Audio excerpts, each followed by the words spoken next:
But when you're working on changing a relationship with a specific person, if they've done you wrong a lot and you have a hard time letting go, you have to decide whether the cost of having to constantly rewrite that relationship is worth your well-being, because that time and those thoughts could be spent just having a good fucking life and manifesting a partner who treats you with respect just from the jump.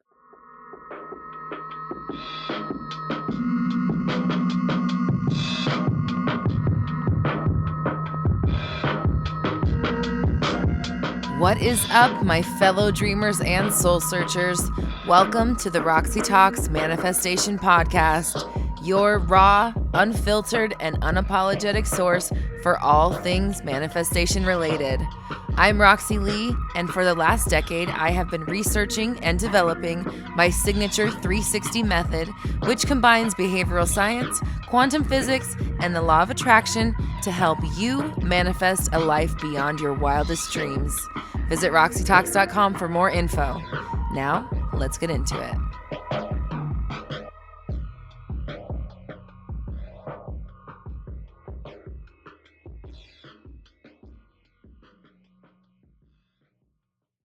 How do you let go of cheating multiple times and move on with the same person? I am suspicious that he's hiding. He cheated again and I'm unable to move past that. Listen, I don't know. I don't know the fucking answer to this because it's different for everybody. Every person's experience with cheating is going to be different. Like, some people have seen it their whole lives and they're numb to it. Some people have seen it their whole lives and it's the absolute worst thing you could ever fucking do. Some people have never experienced it and can be blindsided by it.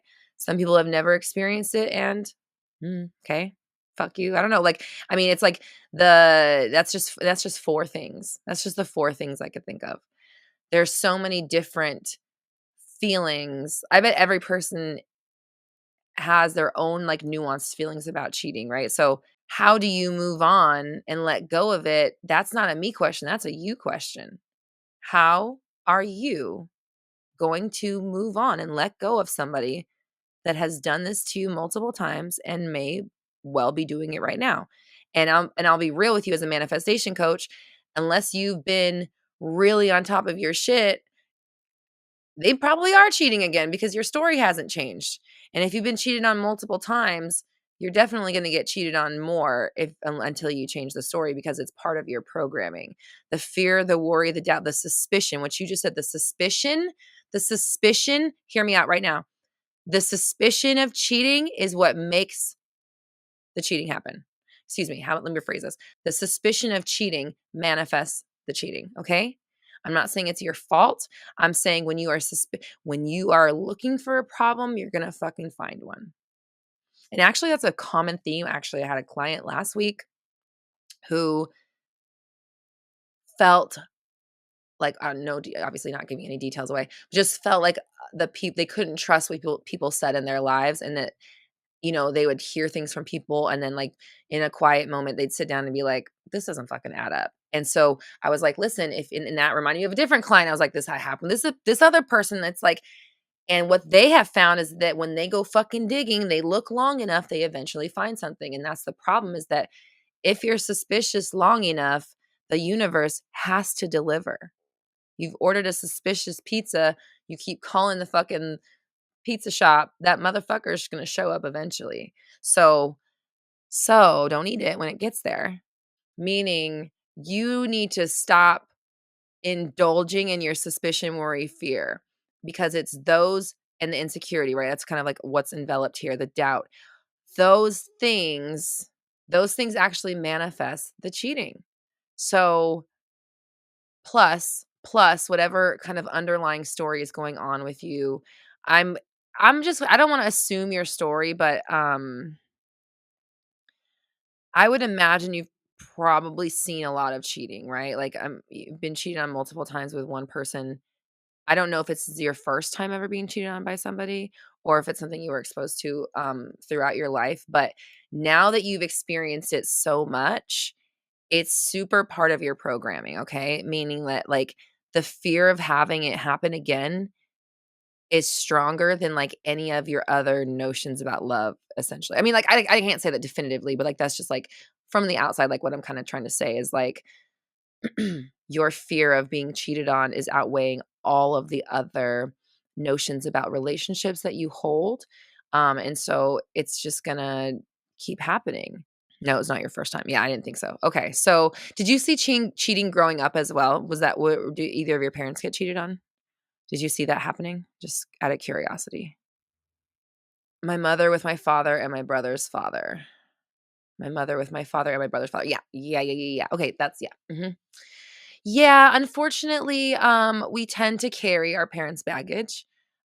So you have to make a conscious effort to not recreate those patterns, you know? So it's like the fear, the uncertainty, the unsettling, like, I can't sit still, I can't trust. Again, that's what manifests the shit you can't trust.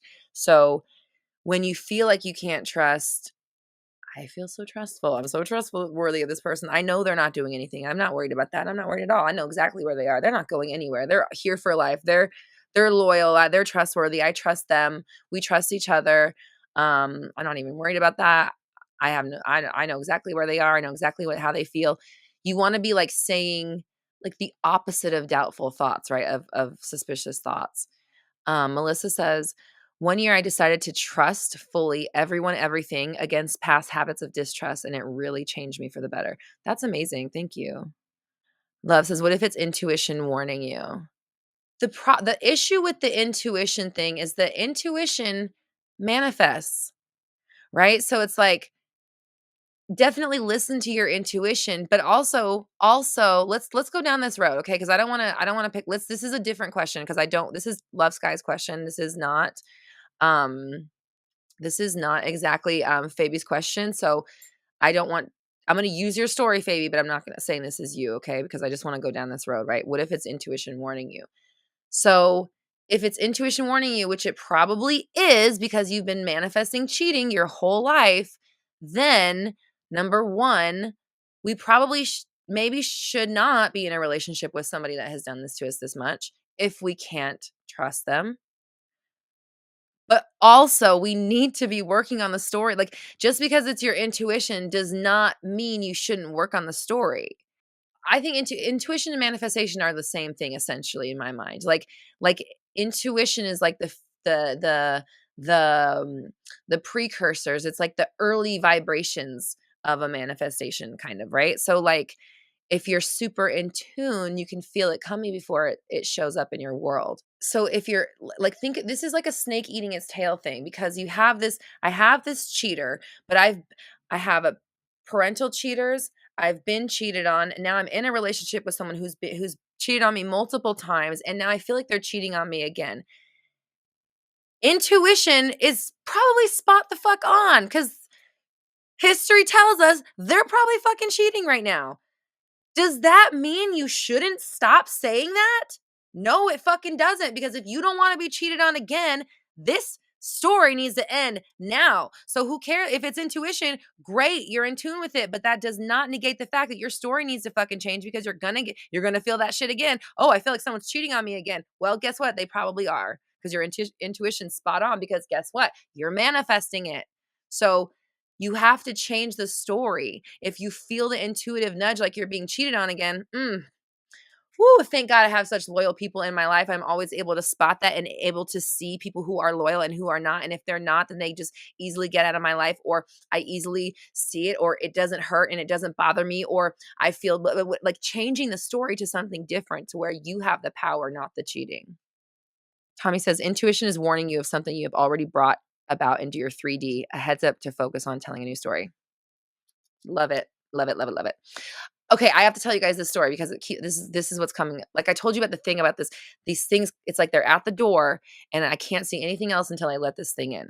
So I have to tell you guys this story about intuition and manifestation. This was one of the very first instances where I remember being like, holy shit, I did that or I predicted that. And I was like 5 years old. We went to it was a field trip for school. We went to the skating rink. There's like a ice skating rink. There's an ice skating rink in this mall up here. So we went ice skating, and we were on the school bus to the skating rink, and they were telling, like, I don't we always, like, told scary stories and shit. They were telling a story, like, they were like, "Make sure if you fall down on the ice, you put your hands into fists, because if somebody, like, skates up to help you, they could slice your fingers off," right? So I'm, like, 5 years old, and I'm like, "Oh, fuck, like, they're not gonna catch me slipping." Like, I'm like, "I'm gonna watch these fists." So that's in my mind, right? And I'm just like, that's what I'm thinking about is like, don't get your fucking fingers cut off, right? And then what do you think happened? A boy, he wasn't in my class, but he was on the field trip with us.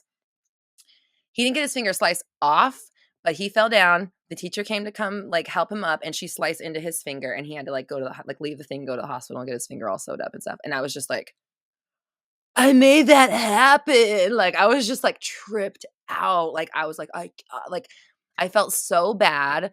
Like, but I also was like, "This motherfucker, we told you to put your fucking fingers away, bro." But, I was just it was so trippy, like, being so I mean, maybe I was 6 years old. Like, I was not older than I was, because I think I was in, like, 1st grade. So, I couldn't have been that much older than that, and it just was that was, like, my first, like, real memory of, like, manifestation, but also it's, like, that weird intuition thing happening at the same time. How do I stop recreating this in this relationship? Stop saying that about it and stop worrying about how many you have to decide, this is the real deal. You have to decide what's more valuable. Getting this relationship to conform the way you want, or you okay, how do I actually hold on, let me say this. Let me try this one more time. Let me say this in a different way. What I'm trying to say is this. There is a very high cost at rewriting a relationship that has already fucked you over, and it's the cost of your attention, your awareness, and your discipline, right? It's the cost of your manifestation, because when you're trying to fix an SP problem, it's mostly with SP that I see this. When you're trying to fix an SP problem, you focus so much of your creative energy on forcing one small blob of energy to conform in the way you want to, that you do manifest you do manifesting backwards, and B, you're like wasting all of your power, and you're wasting your happiness, your well-being. You're constantly flipping your thoughts. You're having to work on your triggers all the time, and it's like you have to tell that new story for the rest of your relationship. Like, honestly, you need to tell a story that you can trust your partners for the rest of your life, so that you don't keep having this kind of cycle going on.